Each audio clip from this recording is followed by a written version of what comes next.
Hello dear student, कैसे हैं आप लोग। डियर स्टूडेंट, आज की इस वीडियो में हम क्लास 12 अर्थशास्त्र के जितने भी स्टूडेंट हैं और इस बार 2024 में इकोनॉमिक्स का पेपर देने वाले हैं, तो हम उनके लिए लेकर आए हैं महत्वपूर्ण अति लघु उत्तरीय प्रश्न। ये आपकी पूरे बुक के हर एक चैप्टर से लिए गए महत्वपूर्ण प्रश्न है। इस बार जो आपका 28 तारीख का पेपर होने वाला है फरवरी में, 101% यही सारे प्रश्न आएगा जो आज की इस वीडियो में हम आपको बताएंगे। तो वीडियो को लास्ट तक जरूर देखिएगा। हर एक चैप्टर से लिया गया ये है क्वेश्चन है और पूरे बुक का यानी पूरे बुक आज की इस वीडियो में खत्म हो जाएगा। तो वीडियो को लास्ट तक जरूर देखिएगा। आप लोग चैनल पर हमारे नए तो चैनल को सब्सक्राइब कर लीजिए, वीडियो को लाइक जरूर कीजिएगा यदि आपको पसंद आता है। तो चलिए शुरू करते हैं और इस वीडियो में हम सारे महत्वपूर्ण अति लघु उत्तरीय प्रश्नों को देखते हैं। यहाँ पर देखिए स्टूडेंट, सबसे पहला जो प्रश्न क्या पूछा गया है, हम सिर्फ इंपॉर्टेंट क्वेश्चन इस वीडियो में बताएंगे, फालतू के क्वेश्चन हम आपको इस वीडियो में नहीं बताएंगे। तो सबसे पहला जो प्रश्न क्या पूछा गया है कि समष्टि, यहाँ पर देखिए समष्टि अर्थशास्त्र के दो घटक बताइए। आपके जो अति लघु उत्तरीय प्रश्न है ये आपके बोर्ड एग्जाम में 3 नंबर का एक क्वेश्चन होता है। यहाँ पर हमें समष्टि अर्थशास्त्र के दो घटक बताना है। तो यहाँ पर देखिए किस तरह से आपको लिखना है ये भी हम आपको बताएंगे। यहाँ पर देखिए समष्टि अर्थशास्त्र के दो घटक निम्नवत है। क्या है जो हमारा समष्टि अर्थशास्त्र है, इसके दो घटक निम्नवत है, कुछ इस प्रकार से हैं। जैसे सबसे पहला है उत्पादन और रोजगार की संतुलन स्तर से संबंधित सिद्धांत, यानी जो उत्पादन और रोजगार है इसके क्या है रोजगार के संतुलित या संतुलन से संबंधित सिद्धांत, ये हमारा होगा समष्टि अर्थशास्त्र के एक घटक। दूसरा घटक है अर्थव्यवस्था में कीमत व्यवहार, ब्रैकेट में देखिए मुद्रा स्फीति एवं अपस्फीति से संबंधित सिद्धांत। तो ये समष्टि अर्थशास्त्र के दो घटक हैं जो कि इस तरह से बताए गए हैं। आप देख सकते हैं, इतना लिख देंगे तो 3 नंबर मिल जाएगा। समझ में आ गया। उसके बाद में देखिए दूसरा क्वेश्चन क्या पूछा गया है।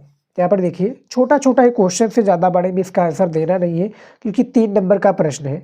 ऑब्जेक्टिव के तुरंत बाद आपका ये वाला प्रश्न आ जाता है, यानी अति लघु उत्तरीय प्रश्न।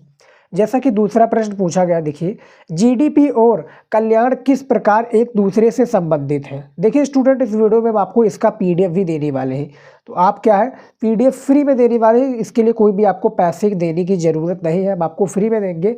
कैसे मिलेगा ये वीडियो में पता चलेगा। टेलीग्राम पर तो ये अपलोड बिल्कुल भी नहीं होगा आपसे, क्योंकि इसमें काफ़ी हमें मेहनत लगा है। तो वीडियो को लास्ट तक देखिए, हम वीडियो में बताएंगे कि कैसे आपको ये पीडीएफ मिलेगा। समझ में आ गया।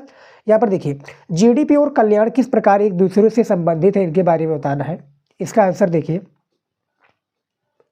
अन्य बातों के समान रहने पर सकल घरेलू उत्पाद, ब्रैकेट में देखिए जीडीपी जितना अधिक होगा कल्याण भी उतना ही अधिक होगा। इस प्रकार जीडीपी और कल्याण के बीच सीधा संबंध है। जैसा कि देख सकते हैं बहुत ही इजी क्वेश्चन है। काफ़ी स्टूडेंट सोचते हैं कि ये बहुत ही टफ क्वेश्चन होता है, लेकिन मैं आपको बता दूं स्टूडेंट, टफ आपको किस में लगेगा, लघु में लगेगा और दीर्घ में लगेगा। आपको वेरी शॉर्ट में ज़्यादा नहीं बताना रहता है इसका आंसर। ये नहीं कि आप 50 शब्दों में जाकर लिख दें, इसमें आपको 25 शब्दों से ऊपर होना चाहिए, लेकिन क्या है ज़्यादा भी ऊपर नहीं होना चाहिए, क्योंकि 3 नंबर का क्वेश्चन है तो सारी चीज़ें करनी पड़ेगी, सारे क्वेश्चंस आपको देखने पड़ेंगे बोर्ड में। उसके बाद में तीसरा प्रश्न पूछा गया है। यहाँ पर देखिए बेरोजगारी की दर की परिभाषा दीजिए। जो बेरोजगारी का दर है इसकी आपको परिभाषा देना है। आंसर देखिए क्या है।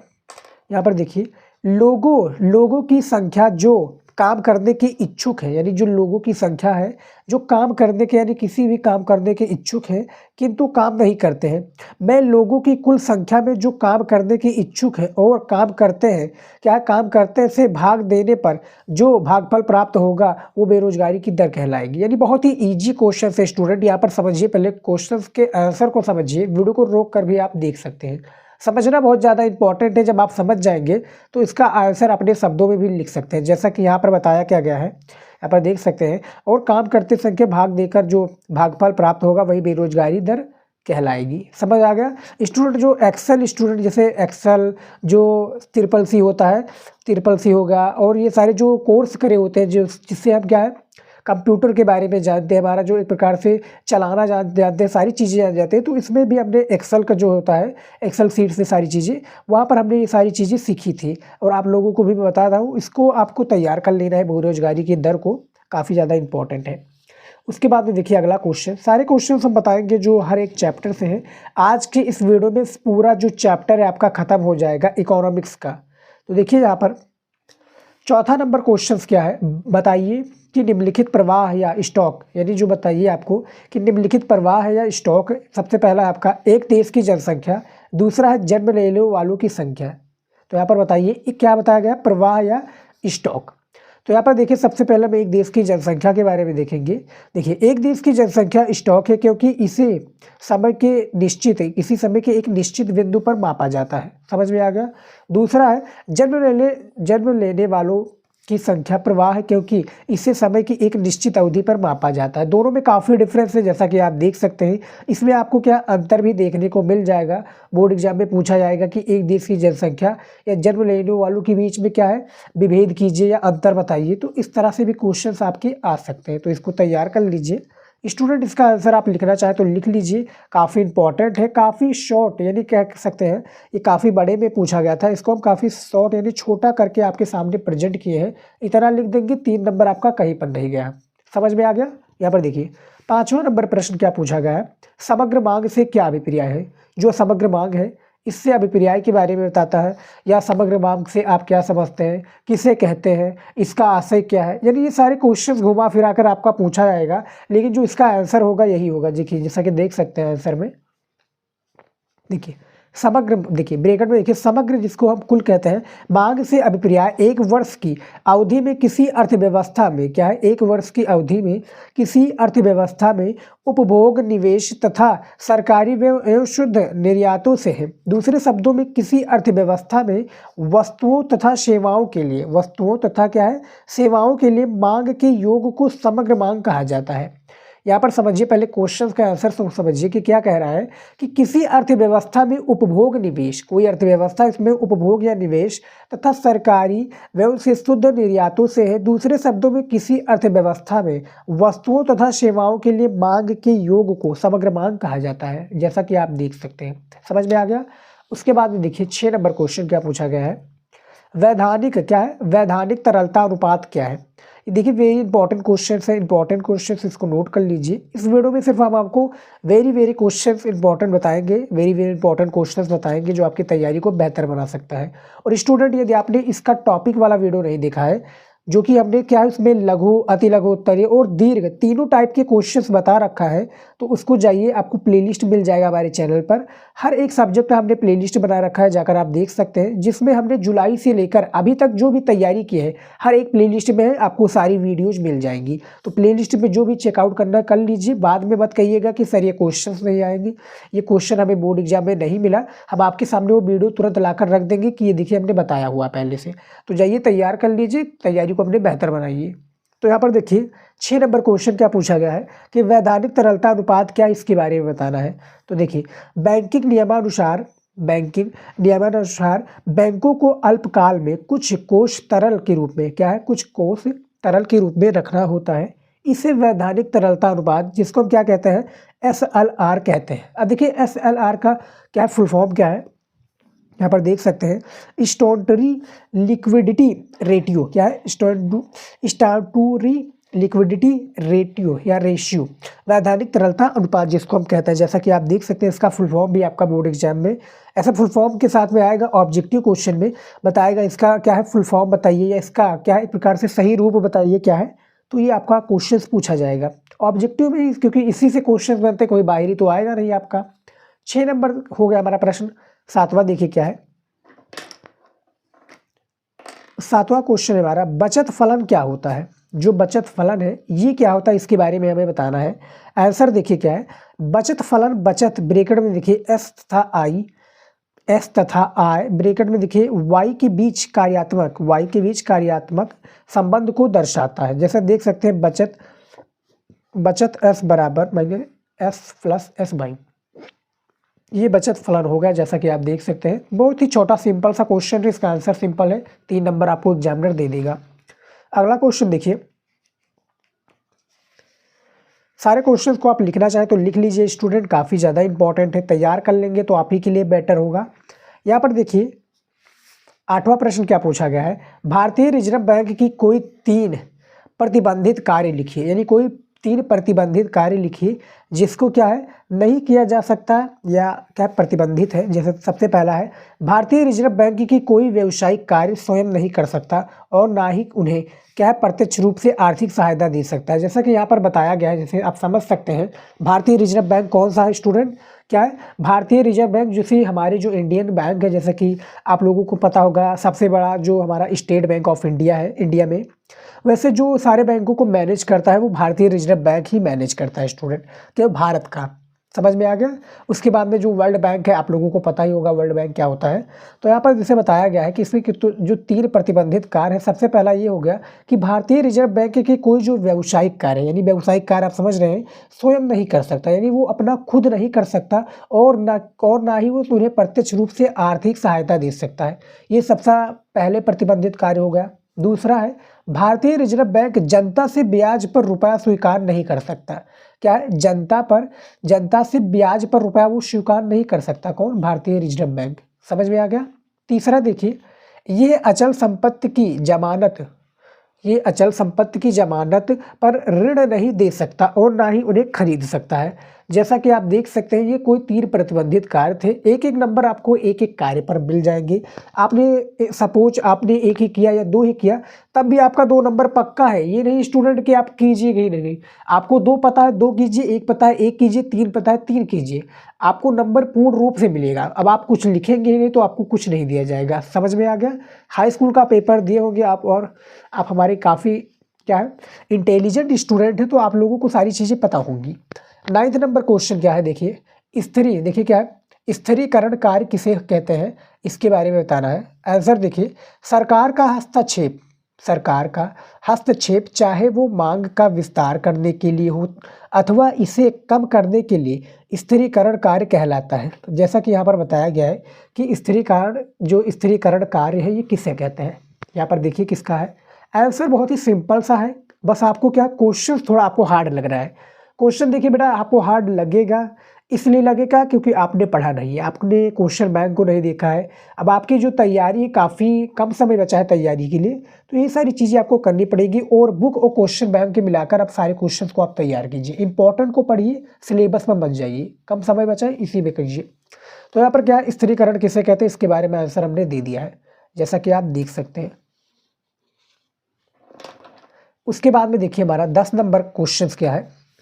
वेरी शॉर्ट क्वेश्चन है, ऐसा आपको यूट्यूब पर कहीं वीडियो नहीं मिलेगा स्टूडेंट, मैं गारंटी लेता हूँ। जो आपको पूरे बुक का, यानी आपका ये जो वीडियो थोड़ा लंबा हो जाएगा, वीडियो को लास्ट तक जरूर देखिएगा। और हम आपको शॉर्ट में ये यानी क्वेश्चंस जो होते हैं काफ़ी बड़े होते हैं, हम आपको छोटा छोटा करके बता रहे हैं, जिससे आपको एग्जामिनर 3 नंबर पूरा तो देगा ही और आपको एक लिखने का तरीका भी मालूम हो जाएगा। एक हमारा वीडियो जल्द ही आने वाला है जिसमें क्या है ना, जो आपका अर्थशास्त्र है इस पर कॉपी कैसे लिखें, हम कॉपी पर भी वीडियो बनाने वाले हैं। आप लोग कमेंट कीजिए, वो वीडियो जल्द ही आएगा।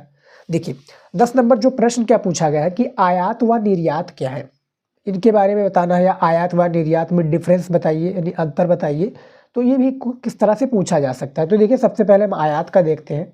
आयात किसे कहते हैं। देखिए आयात का परिभाषा किसी देश द्वारा विदेशों से वस्तुओं और सेवाओं को मंगाने से है। क्या है आयात का, यानी किसी चीज़ से हमको इंपोर्ट कर रहे हैं। समझ में आ गया। तो यहाँ पर किसी देश से विदेशों से वस्तुओं का सेवाएं मंगाने, जैसा कि गेहूं मंगाना, चावल मंगाना या कोई भी अन्य प्रकार की सारी चीज़ें हो गई, तो ये क्या है दूसरे देशों से वस्तुओं और सेवाओं को मंगाने से है, ये आयात हो रहता है। अब देखिए उदाहरण के रूप में समझिए स्टूडेंट, जैसा कि यहाँ पर दिया हुआ है कि यदि भारत ईरान इराक से पेट्रोल मंगाता है तब ये भारत के लिए क्या है आयात कहलाएगा। सिंपल सा भाषा है, आप देख सकते हैं स्टूडेंट। परिभाषा के साथ जब आप उदाहरण के साथ देखेंगे तो कॉन्सेप्ट आपको बहुत ही इजीली समझ में आएगा। निर्यात को देखिए क्या पूछा गया है इकोनॉमिक्स में। जितने भी स्टूडेंट इस वीडियो को देख रहे हैं स्टूडेंट, प्लीज़ आप 2 लोगों के पास ज़रूर शेयर कीजिए, जो आपके पास, जो आपके दोस्त हो, आपके फ्रेंड हो, भाई बहन जो भी हो, उनको शेयर जरूर कीजिएगा। निर्यात को देखिए क्या है, निर्यात किसे कहते हैं। देखिए निर्यात का अर्थ किसी देश द्वारा वस्तुओं और सेवाओं को अन्य देशों को भेजने से है। उदाहरण के लिए यदि भारत से जूट का, देखिए यहाँ पर उदाहरण के लिए क्या पूछा गया कि यदि भारत से जूट का सामान अमेरिका या इंग्लैंड जाता है तब भारत के लिए क्या है निर्यात कहलाएगा। जैसा कि हमने बताया इंपोर्ट और एक्सपोर्ट का, ये हमारा हो गया एक्सपोर्ट वाला कार्य। जो इंग्लिश जानते होंगे एक्सपोर्ट, ये हमारा क्या होगा इंपोर्ट वाला कार्य। हम इंपोर्ट कर रहे हैं, ये एक्सपोर्ट कर रहे हैं, यानी भारत से हम ये भेज रहे हैं, वो आ रहा है। समझ में आ गया स्टूडेंट? ये सारी चीजें आपको समझ में आ गई, आयात व निर्यात। चलिए देखते हैं अगला क्वेश्चन क्या है।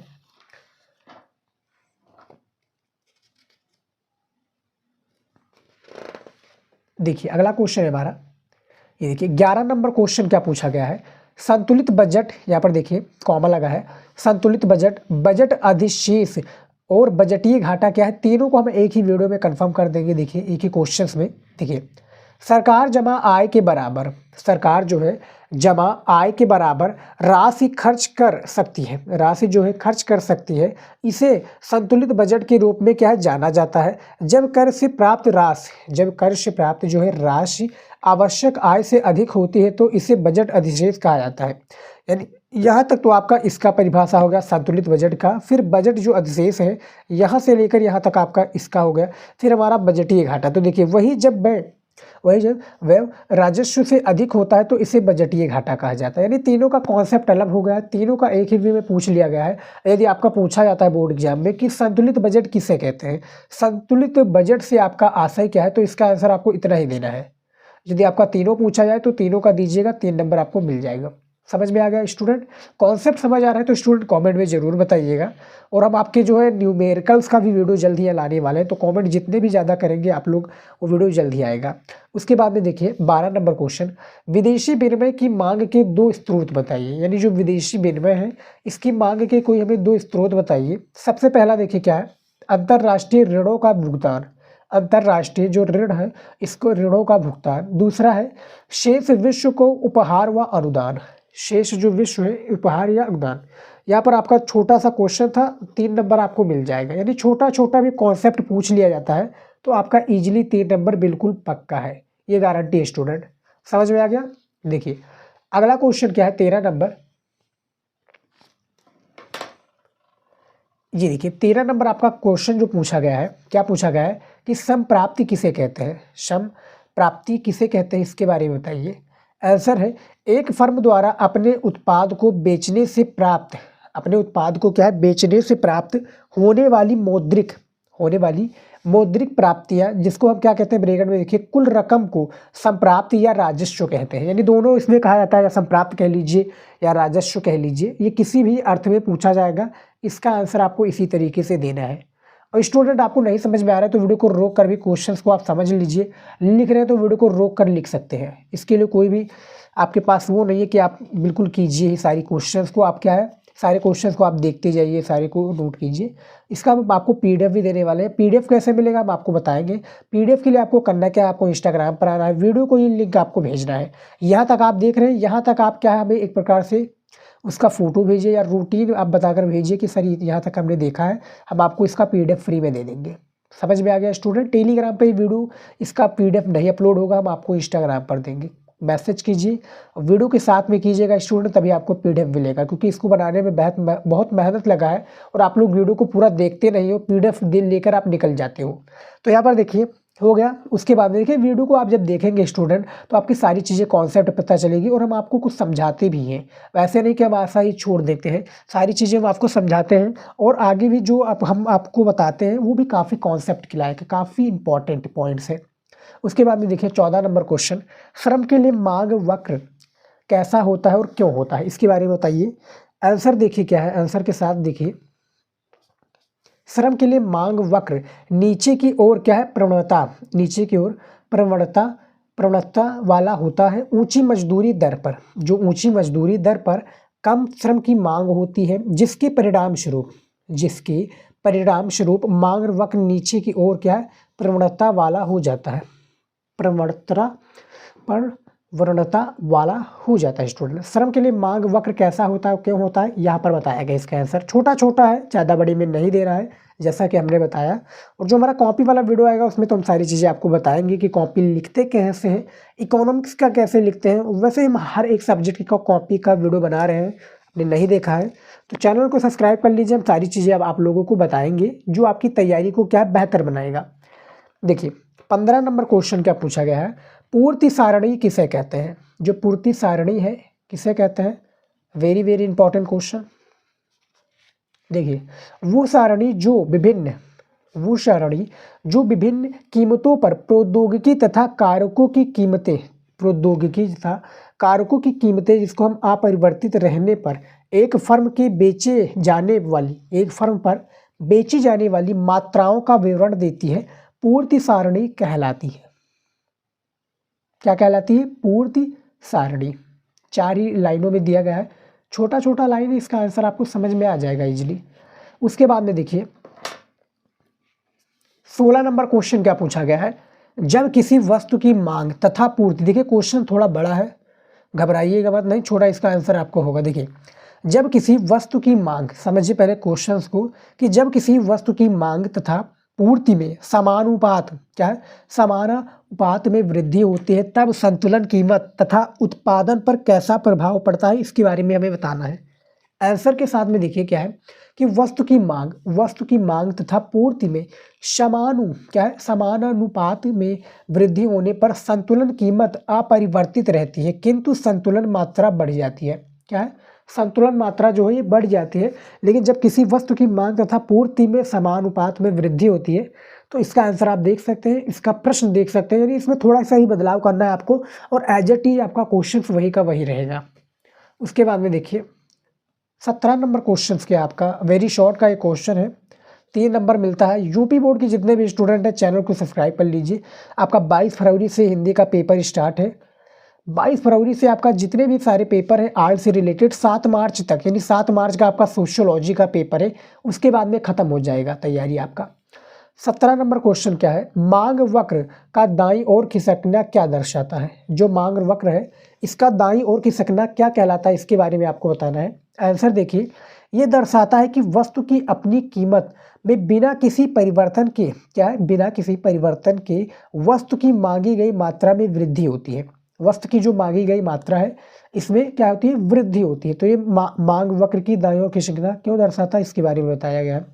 उसके बाद में देखिए 18 नंबर क्वेश्चन, कुल लागत से क्या अभिप्राय है। जो कुल लागत है अभिप्राय के बारे में बताना है।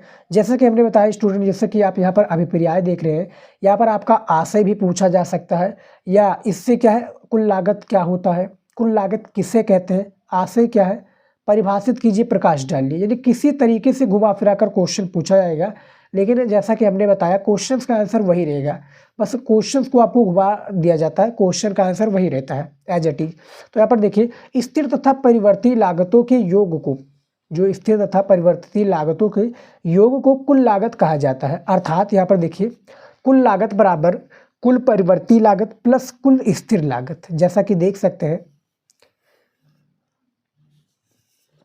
कुल लागत बराबर कुल परिवर्ती लागत प्लस स्थिर लागत, ये कुल लागत से अभिप्राय के बारे में पूछा गया है। इसका आंसर हमने बता दिया। चलिए देखते हैं अगला क्वेश्चन क्या है हमारा। पीडीएफ के लिए तो हमने बता दिया आपको करना क्या है, वीडियो में आप बने रहें तो आपको पीडीएफ के बारे में हमने बता दिया है। फिलहाल मैं फिर से पीडीएफ के बारे में बता देता हूँ। आपको इंस्टाग्राम पर आना है और यहाँ तक आप वीडियो देख रहे हैं तो इसका फ़ोटो आप भेजिए हमें, क्या है, वीडियो के साथ में, वीडियो के लिंक के साथ में पीडीएफ भेजिए, इसका आप फोटो भेजिए, फोटो भेजेंगे, पीडीएफ हम आपको फ्री में दे देंगे एज इट इज। हम इसके लिए पैसा नहीं लेंगे। काफ़ी स्टूडेंट कहते हैं कि सर पैसे ले लीजिए, पीडीएफ दे दीजिए, लेकिन हम हमारे चैनल पर अभी तक ऐसी कोई भी, क्या है, नियम नहीं लागू कि आप पैसे दीजिए तभी आपको सारी चीज़ें देंगे। आप जो भी सारे क्वेश्चंस, जो भी आप सब्जेक्ट का कहेंगे पीडीएफ हम आपको फ्री में दे देंगे। समझ में आ गया। बस आपको वीडियो को करना क्या है, 2 लोगों के पास ज़्यादा से ज़्यादा शेयर कीजिए, अपने दोस्तों, भाई, फ्रेंड, जो भी आपके रिलेटिव हो, जो भी आपकी क्लास में पढ़ रहे हो, उनको ज़रूर शेयर कीजिए ताकि उन्हें भी हेल्प हो। उसके बाद में देखिए क्या है 19 नंबर क्वेश्चन, अनिधिमान वक्र की परिभाषा बताइए। जो अनिधिमान वक्र है इसका हमें परिभाषा बताना है। तो आंसर देखिए क्या है, अनिधिमान जिसको क्या कहा जाता है, अनिधिमान ब्रैकेट में तटस्थता या उदासीनता, तटस्थता या उदासीनता ब्रैकेट बंद, वक्र वो होता है, वक्र क्या होता है, वो होता है जो दर्शाता है कि प्रत्येक संयोग उपभोक्ता को संतुष्ट का समान स्तर प्रदान करना है, या संतुष्ट को समान स्तर प्रदान करना होता है, या करना प्रदान करता है। ये एक अनिधिमान वक्र की परिभाषा है। 20 नंबर आपका क्वेश्चन है, सीमांत उत्पाद क्या हो, या सीमांत उत्पाद किसे कहते हैं। आंसर देखिए इसका बहुत ही सिंपल सा है। देखिए प्रति इकाई आगत में परिवर्तन के कारण, प्रति इकाई जो आगत है इसका, इसमें जो परिवर्तन के कारण उत्पादन ब्रैकेट में देखिए निर्गत में, उत्पादन ब्रैकेट में देखिए कि निर्गत में जो परिवर्तन होता है उसे सीमांत उत्पाद कहते हैं। क्या है? उसे सीमांत उत्पाद कहते हैं। उत्पादन मात्रा में एक इकाई के बढ़ाने या घटाने पर कुल लागत में जो परिवर्तन होता है वही सीमांत उत्पाद होता है। जैसा कि यहाँ पर सीमांत उत्पाद के बारे में बताया गया है, क्या है? उसे सीमांत उत्पाद कहते हैं। लेकिन यहाँ पर फिर दिया हुआ दूसरा कि उत्पादन मात्रा में एक इकाई के बढ़ाने या घटाने पर कुल लागत में जो परिवर्तन होता है वही क्या है? सीमांत उत्पाद कहलाता है। तो ये 20 नंबर जो क्वेश्चन है इसका आपको थोड़ा इसका मिल गया। आप देखिए किस तरह से होता है, इसका थोड़ा कॉन्सेप्ट उदाहरण समझ लीजिए, एग्जाम्पल। जब एग्जाम्पल के साथ आप समझेंगे तो आपको सारा कॉन्सेप्ट ईजिली समझ में आएगा। जैसा कि हमने बताया स्टूडेंट, देखिए सीमांत उत्पादन, देखिए सीमांत उत्पादन बराबर कुल उत्पाद में परिवर्तन, फिर क्या है बटा परिवर्तनशील साधन की इकाइयों में परिवर्तन। ये आपका क्या है? सीमांत उत्पाद कहलाएगा, जो कि 20 नंबर क्वेश्चन है। हर एक चैप्टर का, जैसा कि हमने बताया था स्टूडेंट, वीडियो थोड़ा लंबा हो जाएगा, हर एक चैप्टर का हम इंपॉर्टेंट क्वेश्चन बताएंगे, तैयार कर लीजिएगा, इंपॉर्टेंट है। और भी हमने जो है महत्वपूर्ण अति लघु उत्तरीय प्रश्न पर वीडियो बनाया है, नहीं देखा है तो चैनल पर मिल जाएगा। उसके बाद में देखिए 21 नंबर प्रश्न, बाजार तंत्र में समन्वय कैसे स्थापित होता है इसके बारे में बताइए। जो आपका बाजार तंत्र है इसमें जो समन्वय है ये कैसे स्थापित होता है इसके बारे में इसका आंसर देना है। आंसर देखिए क्या है, बाजार में वस्तुओं तथा सेवाओं की कीमतें सभी व्यक्तियों को महत्वपूर्ण संकेत प्रदान करती हैं। जो बाजार तंत्र है ये समन्वय कैसे स्थापित करता है, इसका आंसर बहुत ही इजीली सिंपल है। सिंपल से देखिए क्या है कि बाजार में वस्तुओं तथा सेवाओं की कीमतें सभी व्यक्तियों को महत्वपूर्ण संकेत प्रदान करती है, जिससे बाजार तंत्र में क्या है? समन्वय स्थापित होता है। जिससे जो बाजार है इसमें क्या है? बाजार तंत्र में समन्वय स्थापित होता है। ये हमारा 21 नंबर क्वेश्चन हो गया। उसके बाद में देखिए हमारा क्या है 22 नंबर क्वेश्चन क्या पूछा गया है, संसाधनों से क्या अभिप्राय है। ये इंपॉर्टेंट क्वेश्चन है, सारे क्वेश्चन इंपॉर्टेंट है। संसाधनों से आपका अभिप्राय क्या है इसके बारे में बताना है। आंसर देखिए क्या है कि संसाधनों से अभिप्राय उन वस्तुओं तथा सेवाओं से है, उन वस्तुओं तथा सेवाओं से है जिनका उपयोग अन्य वस्तुओं तथा सेवाओं का उत्पादन करने में है। उदाहरण जैसे क्या है, भूमि, श्रम, औजार, मशीनें इत्यादि, ये संसाधनों का अभिप्राय है। जैसा कि देख सकते हैं स्टूडेंट, बहुत ही सिंपल सा क्वेश्चन से, ज़्यादा बड़े में नहीं है जैसा कि बताया। और आप लोगों ने काफ़ी सुना होगा, जिस प्रकार से काम उस प्रकार से दाम। तो जितना आपका काम रहेगा और क्या है, जितना आपका, जैसे स्टूडेंट एग्जामिनर क्या है 3 नंबर का लाख क्वेश्चन रखा है तो उसका एक वर्ड भी डिसाइड किया है कि आपको 25 शब्दों से ऊपर जाना है, 50 शब्दों से ऊपर जाना है। तो इसका भी हमने बताया हुआ, जैसे कि 25 शब्दों से ऊपर ही लिखिएगा, कम मत लिखिएगा। तो फिलहाल स्टूडेंट आज के इस वीडियो में जो हमने 22 महत्वपूर्ण प्रश्नों के बारे में बताया है, जो कि काफ़ी ज़्यादा इंपॉर्टेंट है इकोनॉमिक्स के लिहाज से देखा जाए, काफ़ी इंपॉर्टेंट क्वेश्चन है। इसको लिखने में काफ़ी ज़्यादा टाइम वेस्ट हुआ है। तो क्या करना है आपको, वीडियो को ज़्यादा से ज़्यादा शेयर करना है। फिलहाल आज के इस वीडियो में इतना ही, मिलता है नेक्स्ट वीडियो में स्टूडेंट नए टॉपिक के साथ। और जो भी आपके डाउट्स हैं आप इंस्टाग्राम से हमें पूछ सकते हैं, लिंक डिस्क्रिप्शन में दिया है। और टेलीग्राम चैनल पर नहीं ज्वाइन किया है तो आज का जो PDF है नहीं अपलोड करेंगे, लेकिन हर एक PDF जो है वीडियो बनाते हैं उसका अपलोड कर देते हैं। तो टेलीग्राम और इंस्टाग्राम चैनल को ज्वाइन कर लीजिए। आज के इस वीडियो में इतना ही, मिलता है नेक्स्ट वीडियो में। जय हिंद।